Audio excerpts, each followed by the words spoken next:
an overview. I don't know how much you go over vaccines in P2. Don't do anything anywhere with P2. So from P1 to I guess P3, this is where you're kind of getting information on vaccines and its pharmacotherapy. So this is more probably like a review and update since your 405 class. So vaccines are considered one of the most successful public health interventions of the 20th century. Vaccinations are considered preventive medicine. When you think about all of the medications and things that we dispense, most of them are for either prophylaxis or for maintenance after an injury has already occurred, somebody already has a disease that they're trying to manage. But with vaccines, the thing to note is that they are preventive.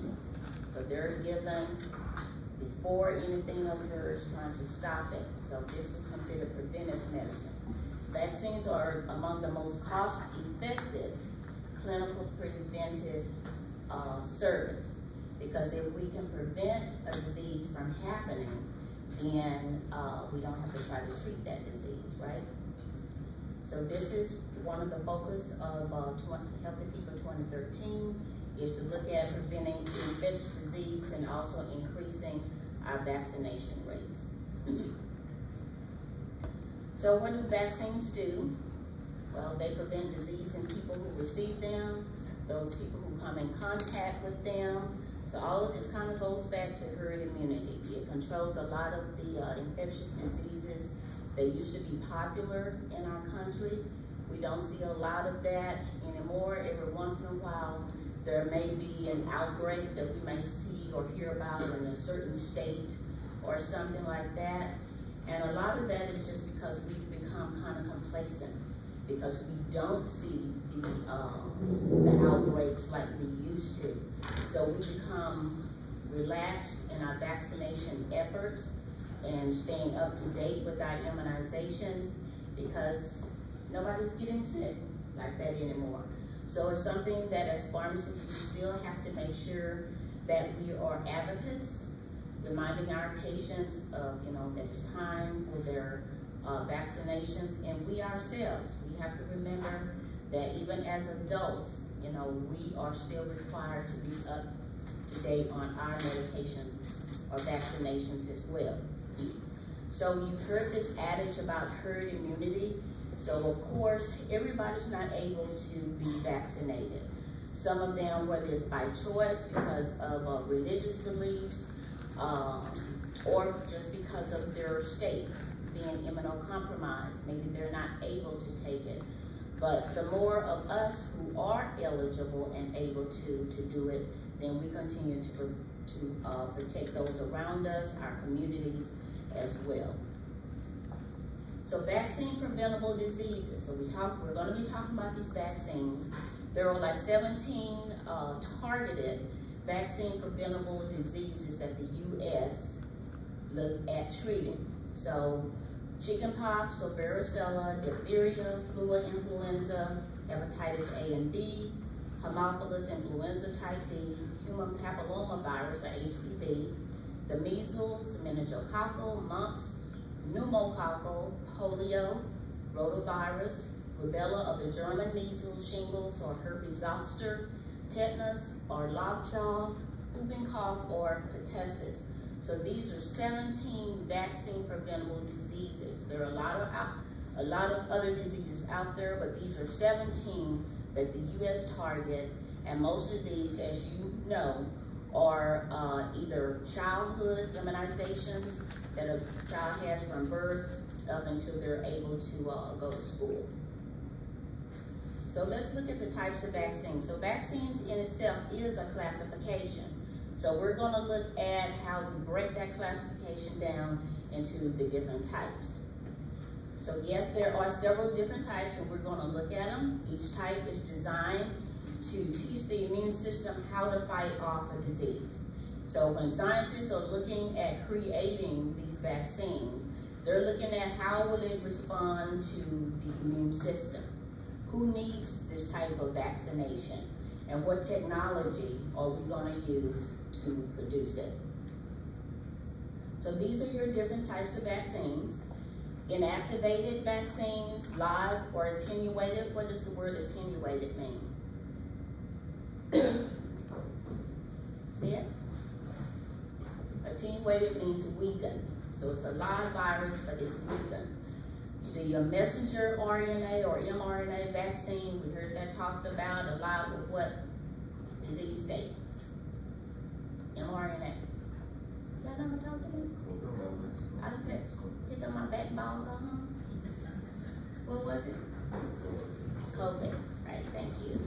So subunits, you hear about subunits, recombinant, polysaccharides, conjugate vaccines, your toxoids, and your viral vector vaccines. So all of these are your different types and methods by which vaccines are created. So with inactivated, this is the killed version of the germ that causes the disease. It usually doesn't provide immunity that's as good as your live vaccine. It does not replicate, and therefore it does not cause the disease. The thing to note also, with a lot of the vaccines that you see, a lot of them do require boosters. So if I asked you to identify some inactivated vaccines, what would you tell me? Hep A, flu, polio, rabies. Okay, that's a test question. Hepatitis A, flu, polio, rabies. These are examples of your inactivated vaccines. Okay. Your live or attenuated, remember we said attenuated means that it's weakened. It's a weakened form of the germ that causes the disease. So with your live, these actually are similar to a natural infection, of you actually getting it and surviving it. So these are how these vaccines work. They have to replicate. That means that they're mimicking the actual infection that's occurring. The thing about it, they do create lifelong protection, but the thing about live vaccines is that everybody cannot have them if they are in an immunocompromised state, if you're pregnant, because there's no way for you to stop that replication from occurring. And live vaccines have to replicate in order to work, okay, in order to give you that protection that it needs. So just 1 or 2 doses, most live vaccines can give you that life protection. A lot of these you don't see where you have to have a booster with your live attenuated vaccines. Some of the things just to know that they don't travel well because they have to be kept cool. So like in undeveloped countries that don't have refrigeration, this would not be a good product to try to transport. So if I ask you, give me an example of some live vaccines, what are you going to tell me? MMR, Rota, chickenpox, and yellow.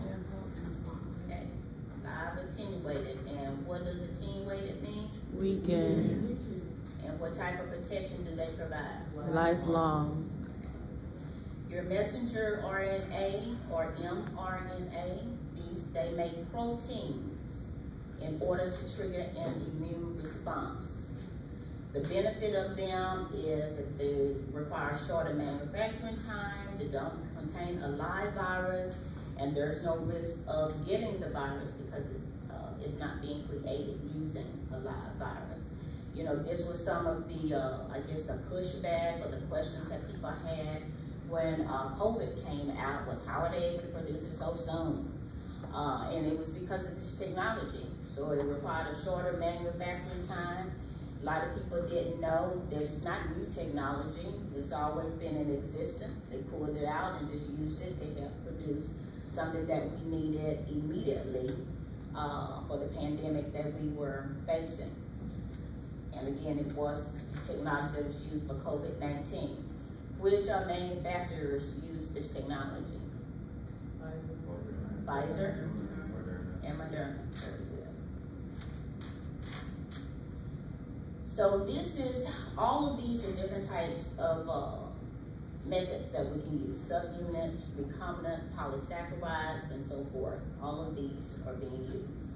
They only use specific parts of the germ in order to produce the vaccine.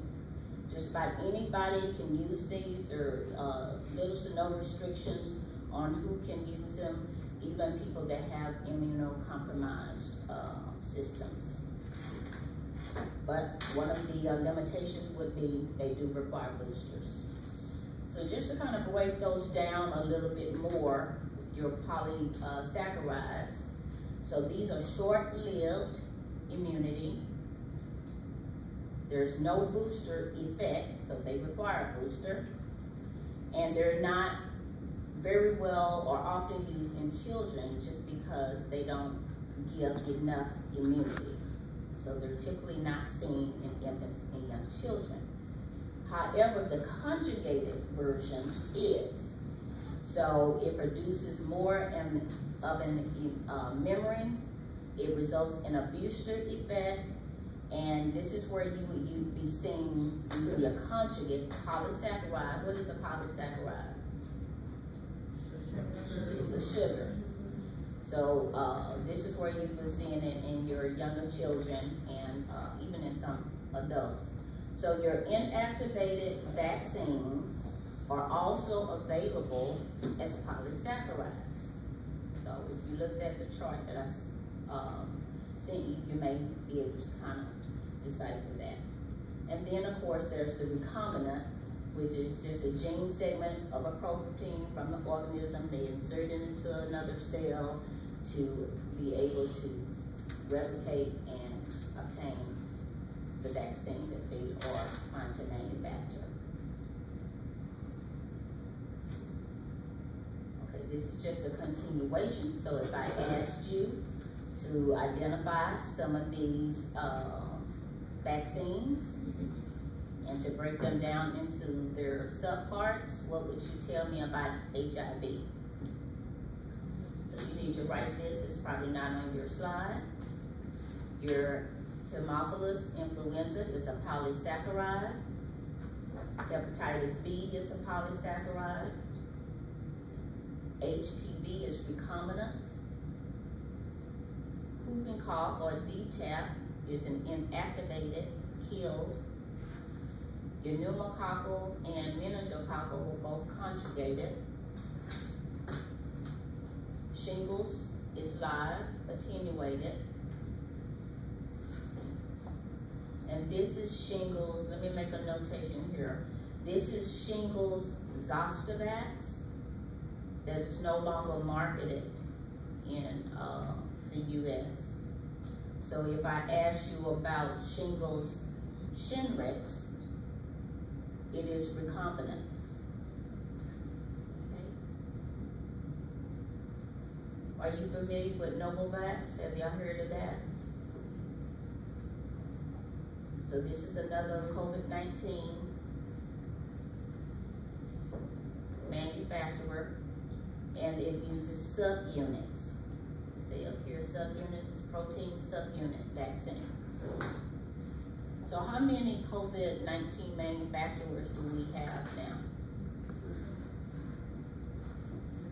We have 3. What 3 are they? Name them. Say it again. Novavax is 1. Moderna, Pfizer. What about Johnson & Johnson? It still exists.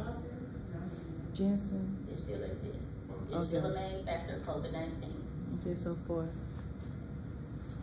So we have 4 now. So then we have the toxoid vaccines, and they too, it produces a toxin and is made by the germ. The toxin comes from the virus, of course, itself, and it creates AIDS immunity. Again, remember what I said about they're taking pieces and they're targeting certain aspects of it. So this is what they're also doing with your toxoids. And with this, you need a booster. And a lot of you should be familiar with tetanus, because that is something that requires a booster every 10 years. So So as adults, you should be getting your tetanus updated every 10 years. So if I ask you about toxoid vaccines, I would expect to hear diphtheria and tetanus. Your viral vectors. Where have y'all heard this before? Huh? Come on, guys. Where have y'all heard viral vector? In our photo class? Okay, it's part of COVID-19, and which manufacturer uses this technology?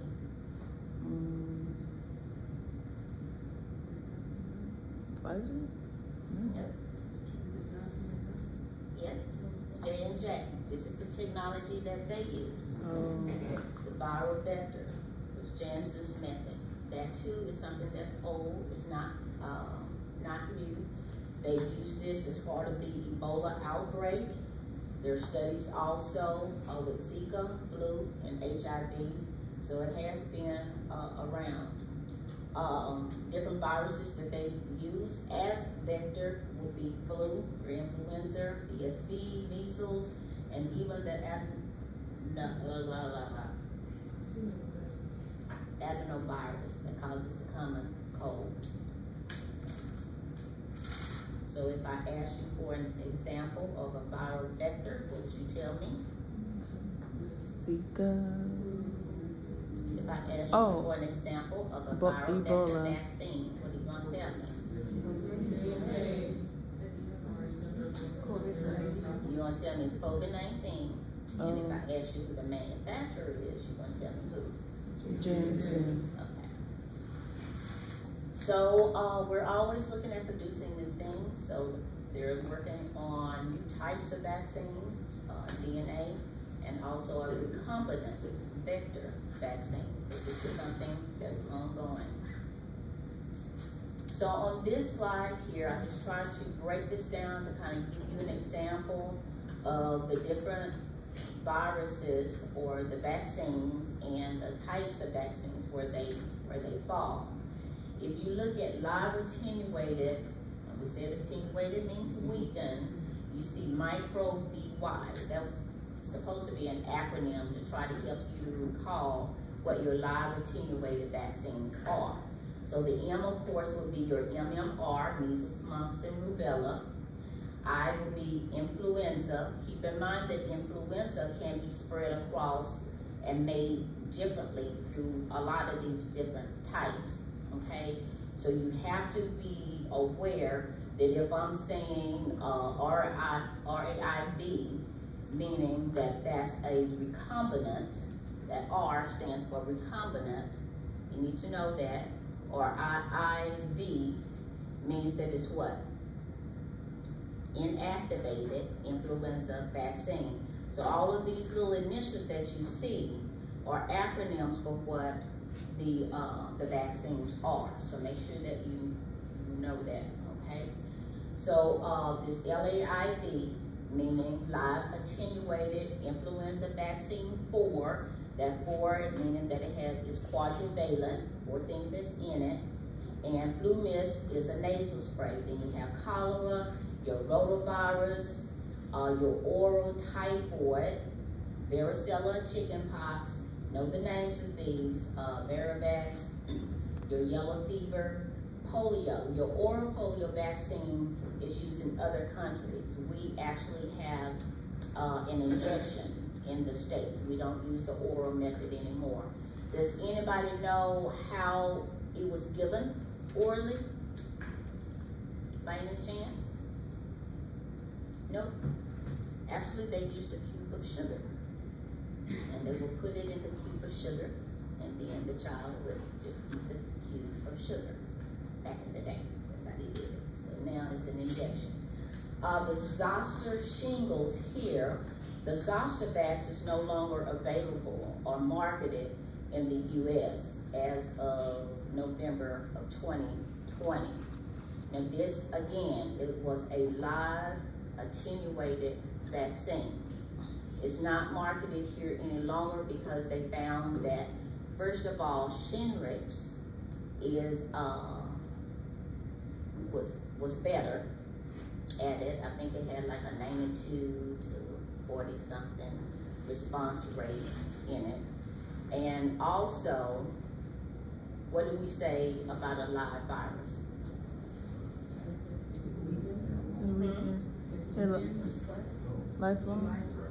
Lifelong. Okay, yes.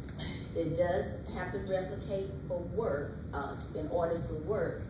But what else did we say about it? Who cannot take it? Immunosuppressed. If you're immunocompromised, a lot in your in pregnancy, it can't be used. However, with your Shingrix, it is a recombinant, so your immunocompromised people can take it. Your pregnant can be taken during pregnancy. So, you know, it had a lot of benefits over the Zostavax as well.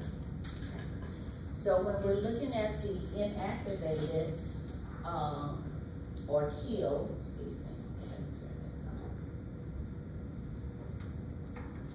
when we're looking at inactivated or killed, you have polio or iPol, that's the brand name, hepatitis A, Havric, or Bactol, diphtheria, tetanus, pertussis. What does the AP stand for in DTaP? What does the AP stand for?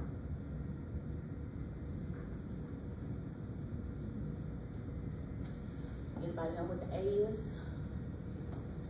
When you see that, it stands for acellular pertussis. So you have diphtheria, tetanus, and acellular pertussis. Usually when you see pertussis, you see that little A, and it stands for acellular. Rabies is inactivated, Imovac, Gravovert, and then again, like I told you about your influenza vaccines can also be inactivated. So, and they're still quadrivalent. So all of your flu vaccines for this season are quadrivalent. They used to make some that were trivalent, but all of them now will have 4 components to them. Okay, so you'll see them as quadrivalent. Fluad, you see the ABJ, meaning it's an adjuvant that's in it, and we'll talk about that. Flucelvac, you see that it's egg-free. So people that have egg allergies know that there's something for everybody. Okay. Your polysaccharides are your hepatitis B, and you see your names, injury B, Recumbac, HB, your Haemophilus influenza or HIV, pertussis, the part of DTaP combined in the that schedule is considered to be a polysaccharide, that AP in it. Pneumococcal, or the Pneumovax, and they're more with the pneumococcal. So we have what, 13, 15, 20. So we'll talk about those later. Your pneumococcal 13 is considered conjugate, as well as your meningococcal. You'll see meningococcal ACWY. These are subgroups that they have targeted when creating the vaccine. Your recombinant is your Gardasil or HPV. Then your RIV4 quadrivalent egg-free flu block, which is a flu vaccine. And if you look at the brand names of all of your flu vaccines, if you notice, all of them have flu in them. Fluoride, Fluvac, Fluad, Flucelvac, you know, so a little something to kind of remember. Then we already talked about Shingrix, which is a recombinant zoster vaccine. Your meningococcal, the Sero B, you'll see it as MenB, and sometimes it'll target some other things in it, like you see the MenB4C, the MenB FHBP. These are all subgroups that they have added or they're targeting when they're creating the vaccine. Your toxoids are, again, diphtheria, tetanus. Your mRNA that we talked about, where your Pfizer and Moderna manufactured COVID-19. Just in here, I just put it for reference, Johnson & Johnson, J&J or Janssen uses viral vector. Your Novavax is a subunit, a protein subunit. I just put those in there for reference. So please refer to this chart. Adjuvants. When we're talking about creating vaccines, you know, a lot of different things go into it. People always want to know, well, what's in the vaccine, blah, blah, blah, blah. And, but one of the things that I want you to know is that when you see ADJ or you hear about an adjuvant, that means that something has been added, an ingredient has been added to the vaccine to try to enhance that immune response, trying to make it stronger. So they add these different types of ingredients into them. I won't ask you about any of these, but I just think that this is something that you should know when you're talking about vaccine products, and people are asking about different things in it, whether it be preservatives or whatever. So you would know that these are being added only to create a stronger immune response to an antigen.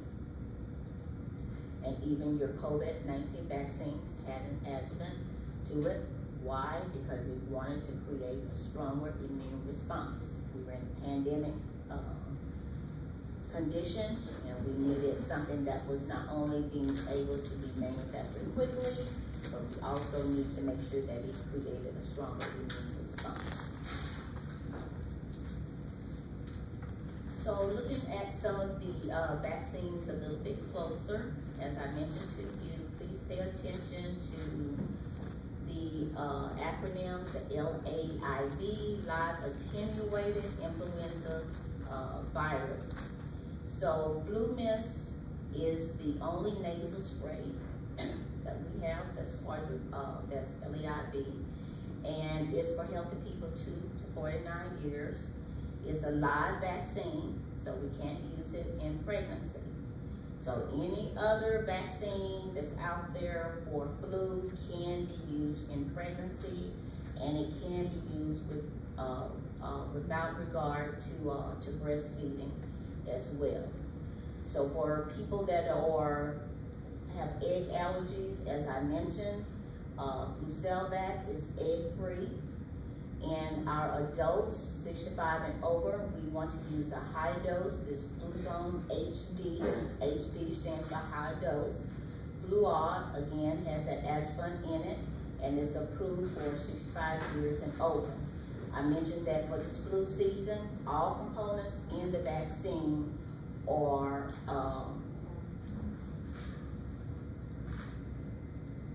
quadrivalent. We also have a recombinant flu block that's also egg-free, and it's approved for 18 years and over. Everyone 6 months of age and older is recommended by CDC and also ACIP that they get a seasonal flu vaccine. So everybody, so you can get a flu vaccine starting at the age of what? 6 months.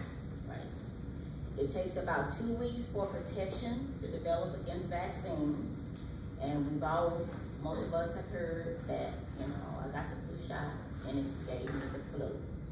But it does not cause the flu. Influenza vaccines do not cause the flu. So what do you think has happened to that individual who tells you, I got the flu shot and it gave me the flu? What would your response be? Say it again. Who's talking? I need one person to tell me. Tell the class.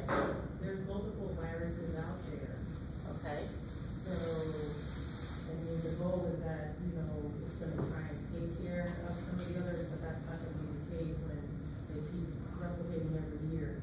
So they only catch a certain percentage of it. Right, very good.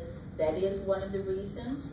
It is. We have a lot of circulating strands that are out there. So just like for this year, whatever was happening last year, They captured those things, they produced the vaccine that we're using. But the flu is constantly prevalent, replicating throughout. So the actual vaccine that we probably took, number one, does not have every strand that's in it. Okay? So that person could very well have been exposed to a strand that was not in the shot, and therefore they received the flu. What's the other reason? They got the flu before for 2 weeks. Very good. It takes 2 weeks. So they could have already or caught the flu during the time frame that immunity had not kicked in yet. So that's the other reason and stuff too. So when you're counseling your patients, you know, just kind of educate them on how the vaccine works, and so they'll be more inclined to go ahead and get their flu shot. So we mentioned all patients aged 6 months or older, unless there's some type of contraindication. Any vaccine can be used within the FDA indication, as I mentioned.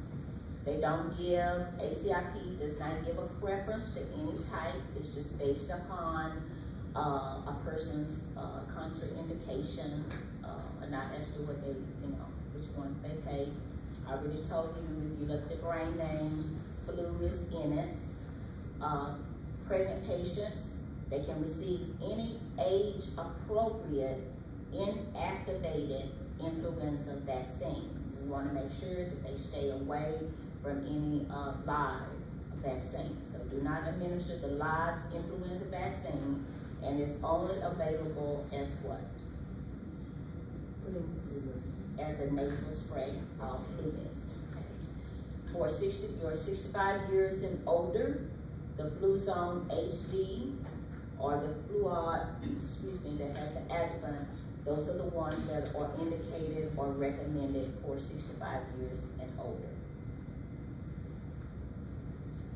This is your DTaP, diphtheria, tetanus, and that acellular pertussis. So just note for DTaP is Enferit and Bacticel.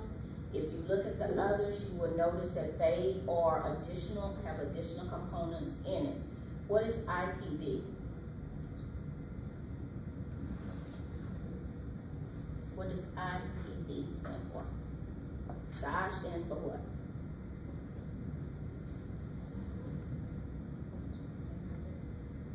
What does the I stand for? Huh? Inactivated. Polio. So this is an inactivated polio vaccine. Very good.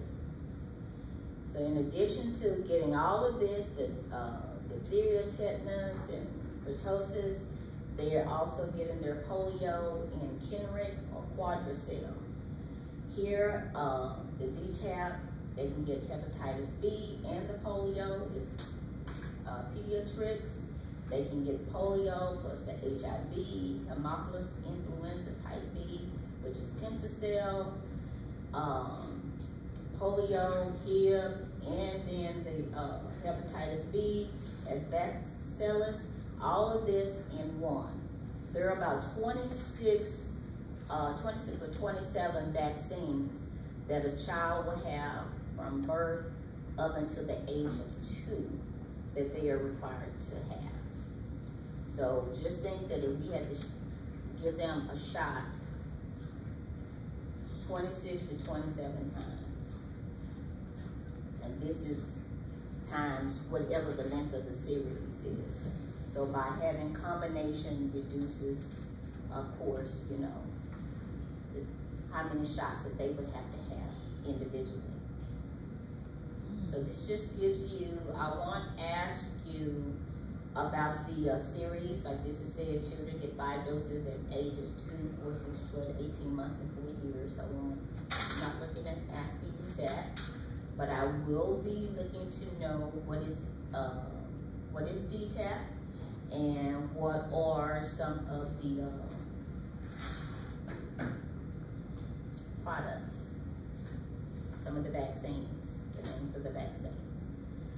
So this is diphtheria and tetanus.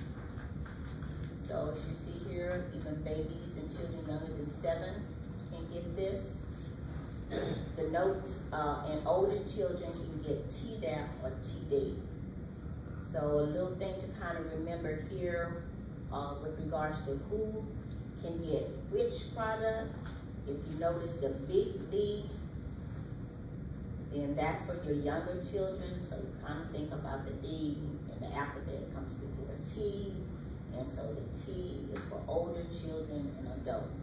So your younger children, babies and your younger children are going to get the big D tap, and then your older and adults will get Tdap. Okay.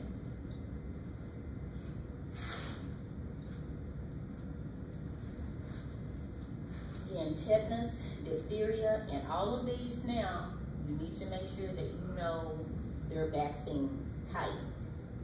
Okay, so you had that chart, kind of talked about it, so you need to know that chart. And I've been telling you this about tetanus, and that it requires a booster, and we need to have this booster every 10 years. Okay. Now, if there are severe dirty wounds, burns, things of that nature, that it's required that you have it within 5 years. Okay. So this is something that will be given tetanus to someone, your burn victims and things, trying to curtail the tetanus virus from, because it likes wounds. That's where it likes to manifest and grow. Okay, this is your big T, tetanus, diphtheria, and acellular pertussis. So these are doses for 7 years and older. And it just kind of tells you single dose 11 to 12. Your pregnant women, telling you how they should be giving it, preferably during the early part of the 3rd trimester. Adults who have never received Tdap should get a dose of Tdap. And I mentioned to you just now, 10 years or 5 years if there is a burn or some type of wound.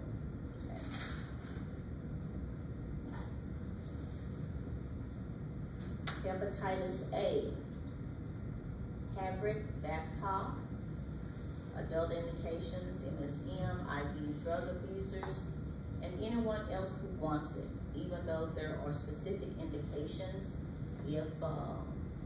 If it's warranted, then you just tell your doctor that you would like to have hepatitis A. Hepatitis B is the first vaccine that a child has after birth or at birth.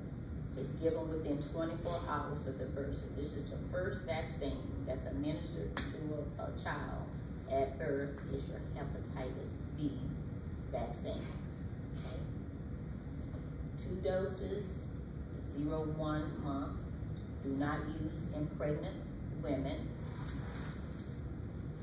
Gives you what the indications are for the thing that I want you to know. Hepatitis B is given beginning within 24 hours after a child's birth.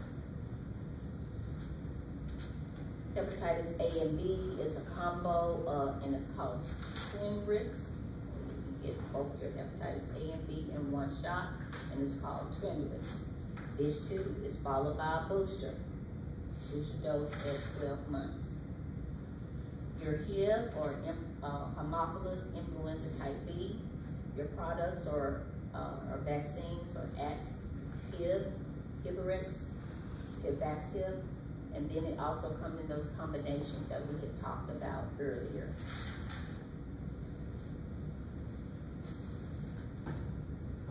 So you heard about varicella containing vaccines. It's a live attenuated vaccine that we talked about before.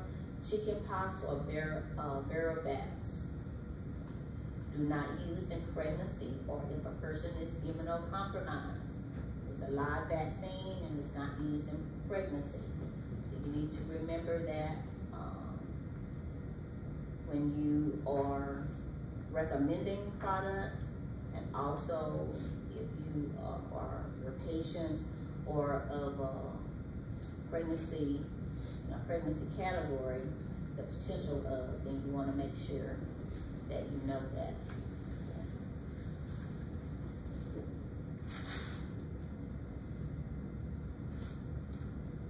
So zoster, what is this related to? Herpes zoster. Related to what? It is, but where else do we see this particular virus? Say it again? In chickenpox, exactly. Chickenpox, very seldom we see that. Then when we see it in your older populations as shingles, and we call it zoster. So this is a recombinant, as I mentioned to you before, it's non-live vaccine. It's for ages 50 years and older. You should know this. You should get Shingrix even if in the past you had shingles. So if a person said, well, I already had it, I don't need to go ahead and get it. Nope, you need to still get the vaccine. I told you about Zostavax that's no longer available. So if a person had Zostavax, it is recommended that they be revaccinated using Shingrix. Okay. Remember I told you that it was more effective than the Zostavax was, and so it is recommended that they have it. So if they had a shingles history, they should still have it. If they had Zostavax before, they should have it. If they're not sure if they had chickenpox, they should have it. So there's no maximum age for getting Shingrix, but it should start at least at age 50.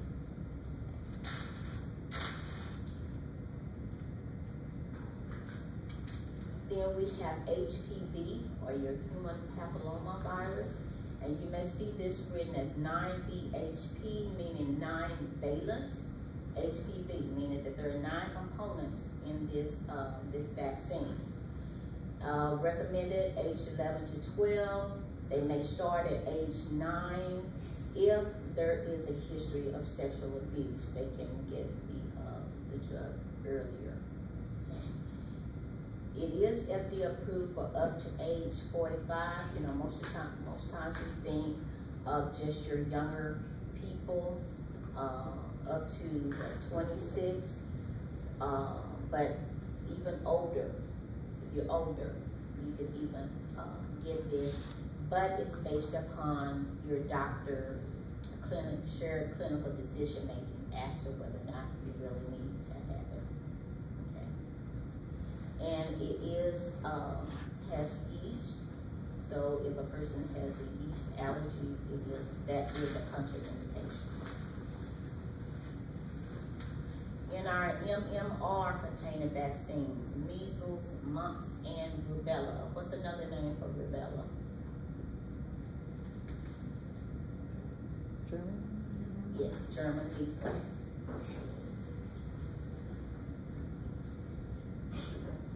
So we see with this one here, adults over the age of 18 years born after 1957 with no evidence of immunity, that they should have it. Anybody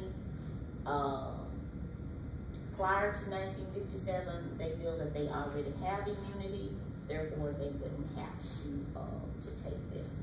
So this is 2 doses given at age 12 to 15 months and age 4 to 6 years. And if you see that there is a 28-day, what's the term? Administration date in between that. So non-pregnant women of childbearing age with no evidence of immunity to rubella, this is who can have it. Of course, your international travel, do not use in pregnancy or immunocompromised. This says non-pregnant women of childbearing age, so don't get that confused. Non-pregnant women of childbearing age. Do not use in pregnancy or if they're immunocompromised. As I had mentioned before, those born before 1957, they're considered to be immune to measles and mumps. Therefore, they wouldn't have to take it. This is your meningococcal vaccine. That men ACWY, men C4. Remember, I was telling you about the serotypes that's in it. So that's all that stands for. Just know if I ask about, give me examples of these types of meningococcal vaccines, they're brand names, what they are, and if I should ask you what is ACWY, I probably won't answer that. But these also require boosters.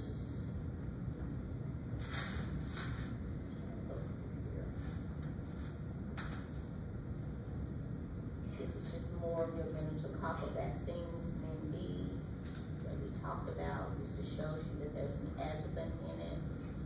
Note with these is that the vaccines are not interchangeable. You must use the same product for all doses. So you can't switch and say, well, they came in for Bexsero and now they came back in for their other dose and you want to give them tremendous. I already tell you they're not interchangeable, so you can't do that. Your pneumococcal vaccines. Pneumococcal vaccines. So you see that there's a 13, a 15, and a 20 valent.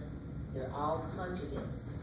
Pneumococcal, they're conjugate vaccines, 13, 15, and 20. Note the name. Prevnar 13, the PCV 15 is Vaxneuvance, PCV 20 is Prevnar 20.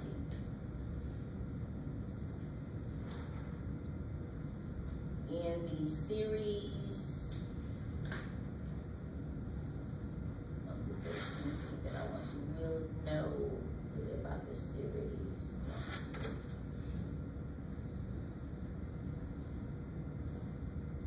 There's one thing to know is, like with your 6 to 18-year-olds, you can give either 13 or 15. You're not giving like 13 and 15 and so forth. You're either giving the 13 or 15 and the 20, and then we'll look at the polysaccharide one that goes along with this PPSB 23. So you can administer either 13 or 15, excuse me, before giving any recommended doses of the 23. Give one dose of 23 at least 8 weeks after they've either had 13 or 15.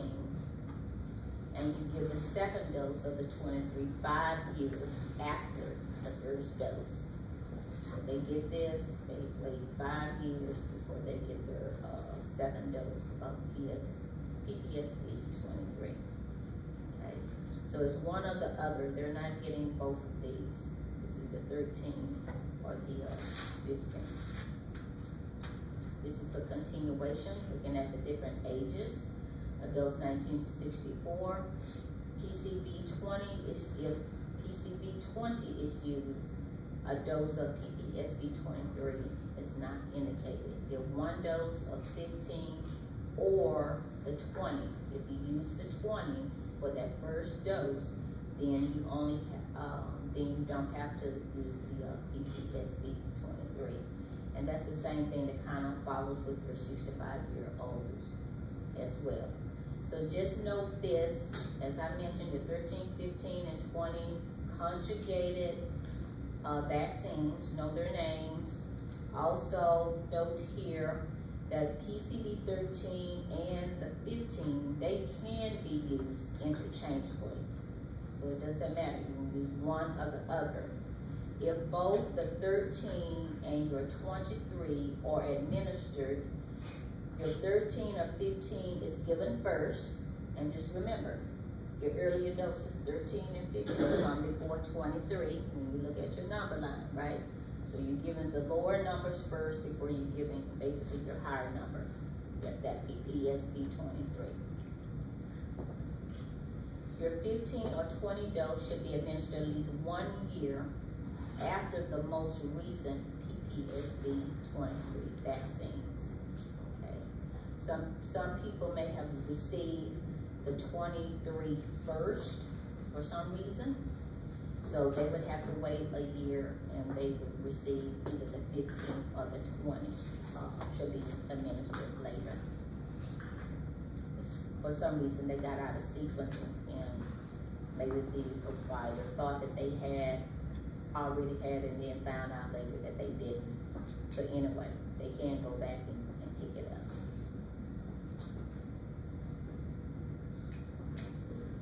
I think this is just the same thing, it's just broken down bigger. And did we talk about polio? This is your polio. It's the only inactivated polio virus vaccine that's in the U.S. Remember, I told you they used to have a oral one that they actually did the what you call it, with the sugar cube. So this is the Iopol, and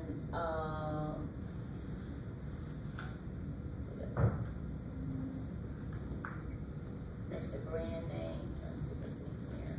I think we already went over these names when we talked about DTaP. So as you see that they are also mixed with the polio.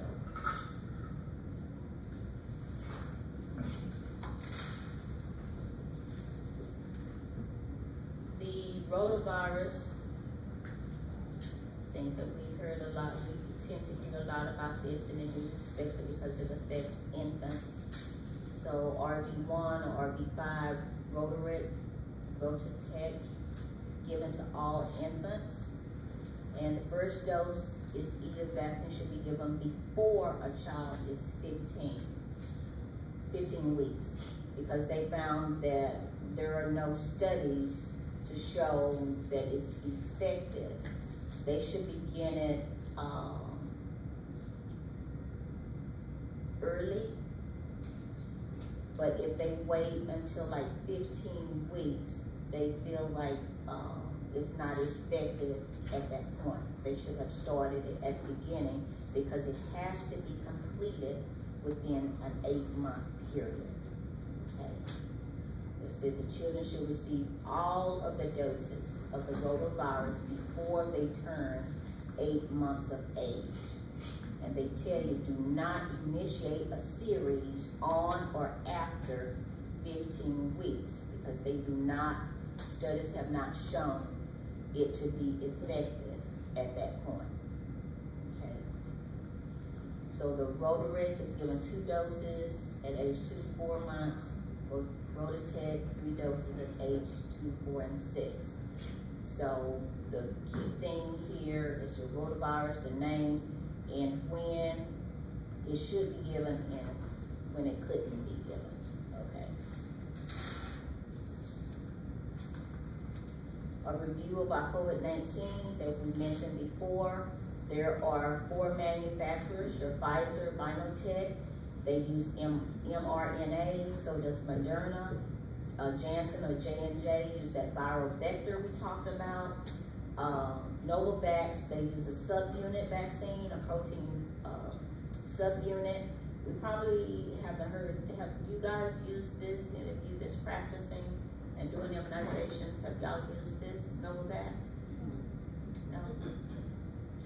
So it's a 2-dose primary series, age 12 and older. They are not authorized as a booster, so they would have to use Pfizer or Moderna if they had, they use that one. Okay. And there's still that recommendation with that primary series for everyone age 6 months and older, and the boosters for everyone age 5 years and older if they're eligible. So a lot of the big talk now is about those boosters, those bivalent boosters that's available now. That has Omicron, you heard that BA4 and the BA5. So they're available now as of September the 2nd for people 12 years of age and older. And for people age 5 to 11, it became available October 12th. So those are some updates on COVID. So if I was asking you something, it would be here about technology. How was the COVID-19 vaccine? Is that mRNA? That's what I would be looking for. And I don't know how many of you have heard of this new medication. It's called Evusheld. Have y'all heard of this?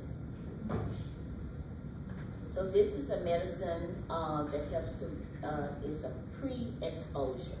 So the person cannot have had COVID or be around someone that they normally knew had COVID in order to get it. So it uses, it's still EUA under the emergency use authorization. It's not FDA approved yet. It's approved for EUA. It has 2 different monoclonal antibodies in it. Tixagevimab, can't say this, Cilgavimab, and as I said, it's pre-exposure.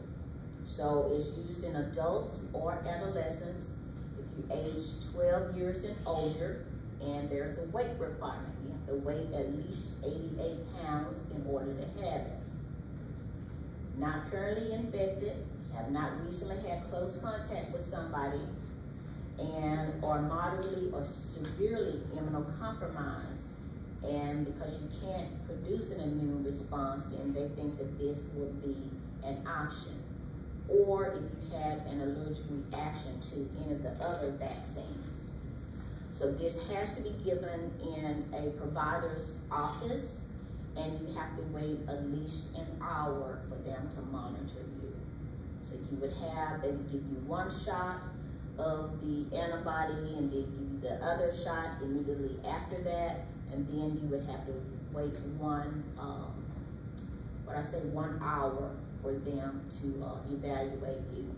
Typically, how long does a patient have to wait? Okay, 15 minutes. And this is manufactured by AstraZeneca. So just some other things that you should know. And let's just take a closer look when we're talking about pregnancy and vaccines. So before pregnancy, they can of course get the MMR. We talked about pregnant women get 1 month or more before pregnant, unless you're already protected. During pregnancy, you can have the Tdap vaccine to help protect against whooping cough. And how is whooping cough spread? This is pertussis. How is pertussis spread? Huh? Where do they get it from? From parents. They get it from adults, parents, caregivers. We're the ones that give it to them.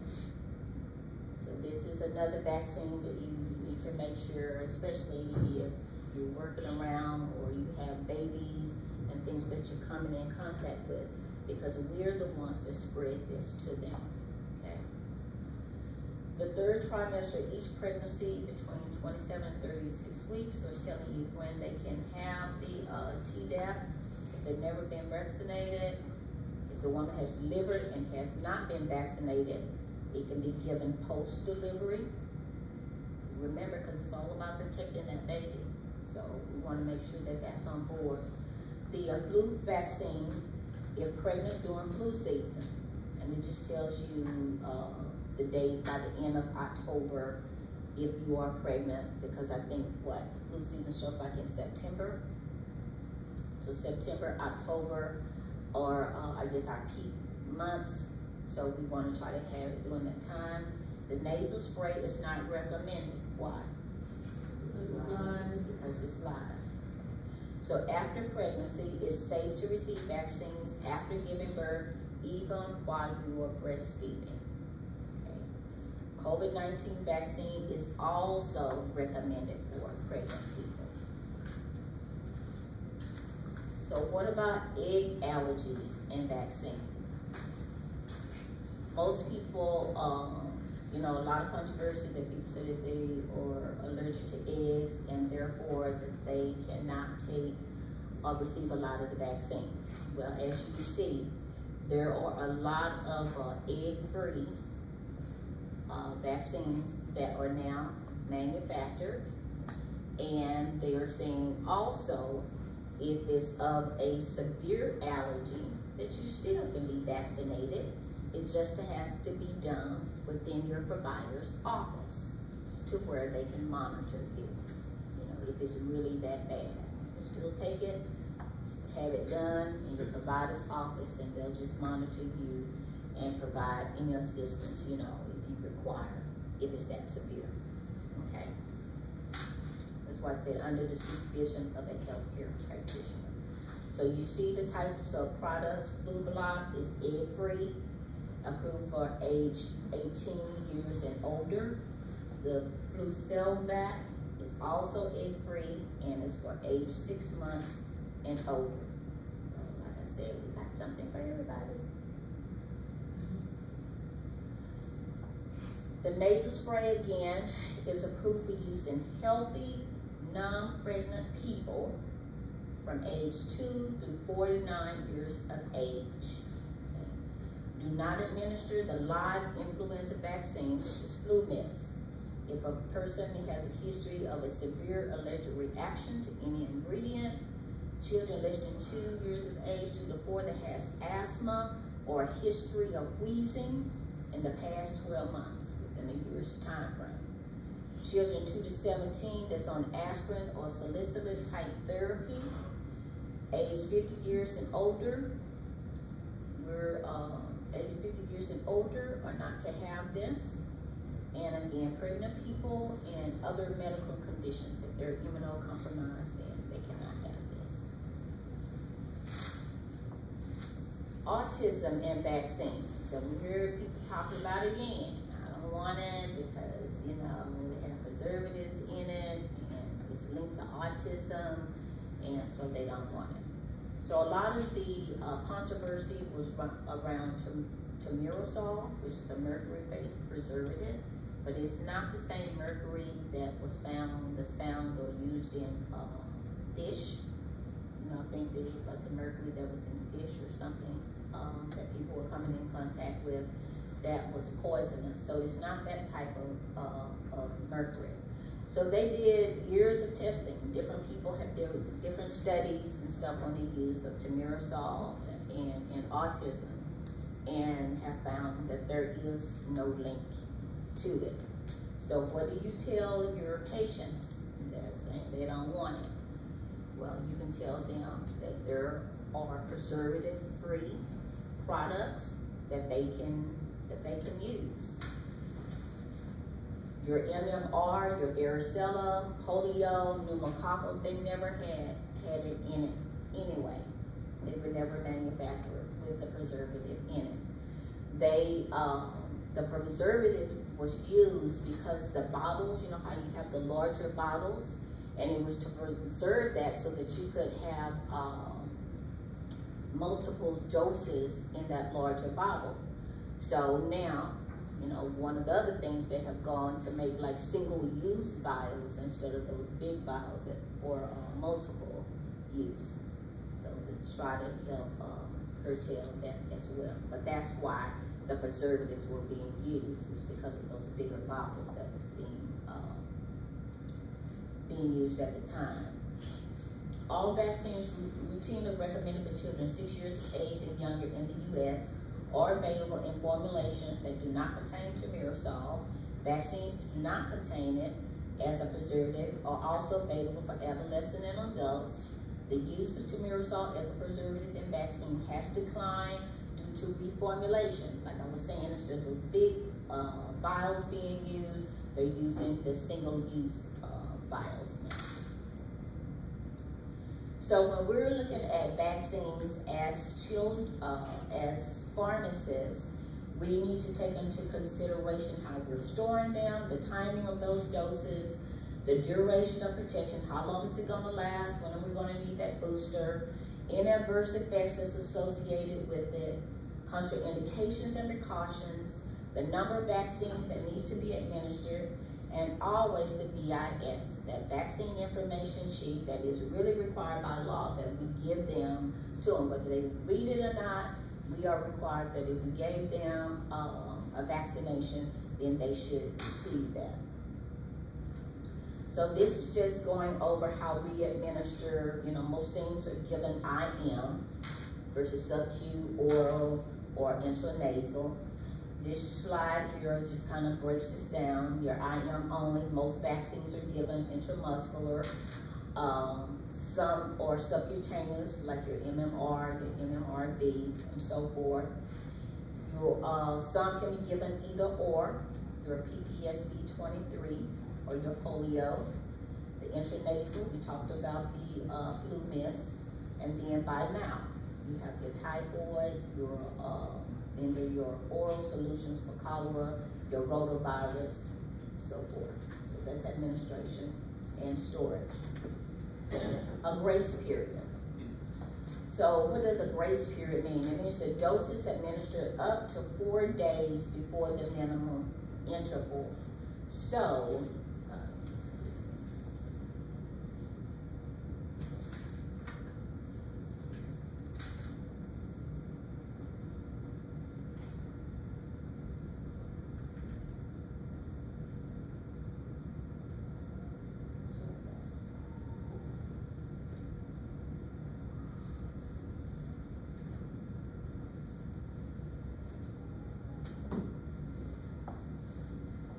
just think about a grace period. Is the dose administered up to 4 days before the minimum interval. So say the patient was supposed to get it at what?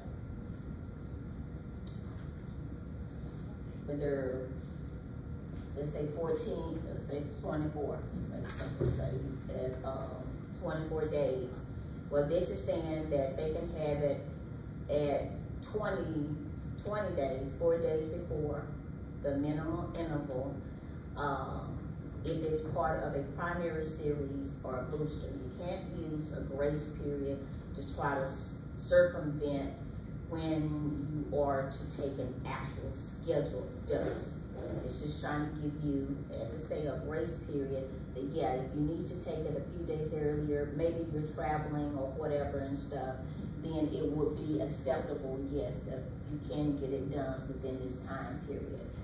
The minimal interval, and that's what I was trying to recall before, or on a catch-up schedule, is mostly 28 days. That period that you have to wait between a shot is typically 28 days. The administration slightly earlier is unlikely to interfere with any antibody production. So they think by you having a grace period of 4 days that it's not going to interfere with anything, and therefore it's okay to do. So ACIP says that a grace period of 4 days. It applies to the same antigen live vaccine.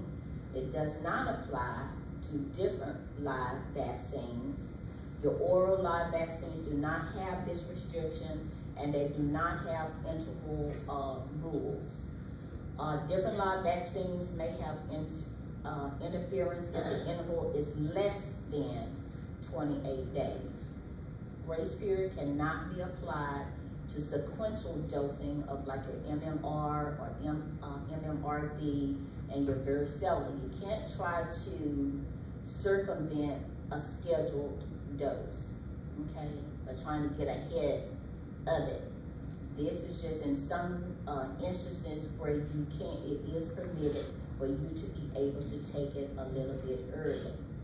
If a dose is administered earlier than the grace period, it is considered a vaccine administration error. So if you're trying to circumvent when you're supposed to give that dose, and you're trying to give it sooner or outside of that little window that's being allowed, then it's considered an error. And it has to be written up as a vaccine administration error and reported. Okay, so just know that it's available, but you have to look at what it is that you're giving, and if that window, that 4-day grace period, if it applies. So do not use the grace period to try to schedule a dose, to try to circumvent, you know, what a normal dosing schedule would be. So this sheet, this little chart, tried to put this together, just kind of give you some idea. So it's saying that if there's 2 inactivated vaccines, there's no minimal interval.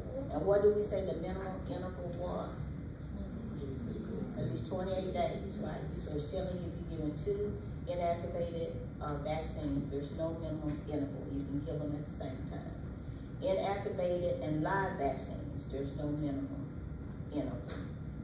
But if it's 2 live vaccines and it's not given at the same time, then you have to wait 28 days. Does this make sense? Your inactivated vaccines and antibodies, no minimum. But with your live vaccines and you given some type of blood product, transfusion, whatever, you have to wait 2 weeks. A blood product given before a live one, you have to just look up the interval just because things change. CDC is updating things all the time. The live vaccine followed by a PPD skin test. What's a PPD? What is that? Skin test. What is it talking about? Tuberculosis. Okay. There is a 28-day interval. The PPD skin test followed by a live vaccine. You can administer the vaccine after the skin test has been read. And you know there's usually a period that you have to wait and you go back and have it read. Nothing on refrigeration and storage other than just to remind you, vaccines from the manufacturer come with instructions and you have to learn to read them with each vaccine that you get each year, okay? Because things change as to how they want it, how it should be stored, how it should be mixed, so forth. All of this changed. So just because you did it one way, you know, last year or last season or whatever it is, you have to always read what the manufacturer's instructions and things are regards to administration and also storage, how to mix them and dilute them, reconstitute it. Okay, so just note that. Vaccination screening. Also, don't forget this. Whenever you are, giving vaccines to your patients, these are your typical screening questions to ask. Are you sick today?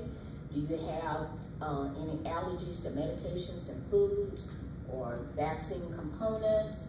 You know, your long-term health, or you basically you're trying to determine if they are immunocompromised as to, you know, which type of product you should give them or not. If there's any chance of being pregnant or planning on getting pregnant, and if they receive any vaccinations within that last 4 weeks. Remember, we talked about that interval. So all of these things are playing into counseling or triaging your patient before you give them their vaccine. And I would be remiss if I didn't go over adverse effects. Vaccines, just like any other medication, you know, come with risk, or there are some side effects or adverse effects to it. So of course, the most common that we see, that we also want to be able to communicate to our patient or our customer, is just about that local injection site. The erythema, the tenderness, pain, swelling, you know, all of those things. Again, too, we talked about autism, reminding them that that is false. Fear has led to vaccine avoidance because of it.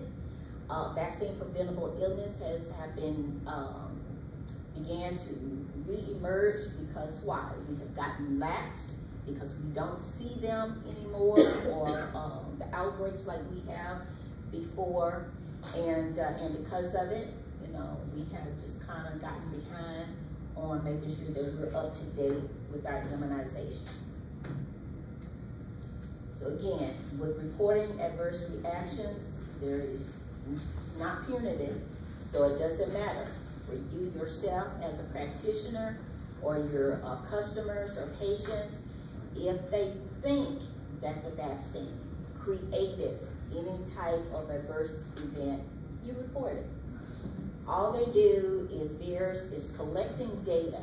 They're just collecting that information, and if they start seeing where the same information keeps coming in, then it takes, you know, okay, now maybe we need to kind of take a look because we keep getting the same information over.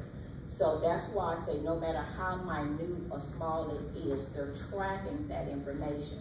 So make sure that you are reporting or you are telling your patients that it's okay to report as well.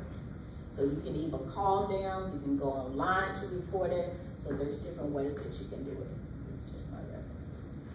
So I have a question. questions? No questions? Okay, so you guys will, go ahead.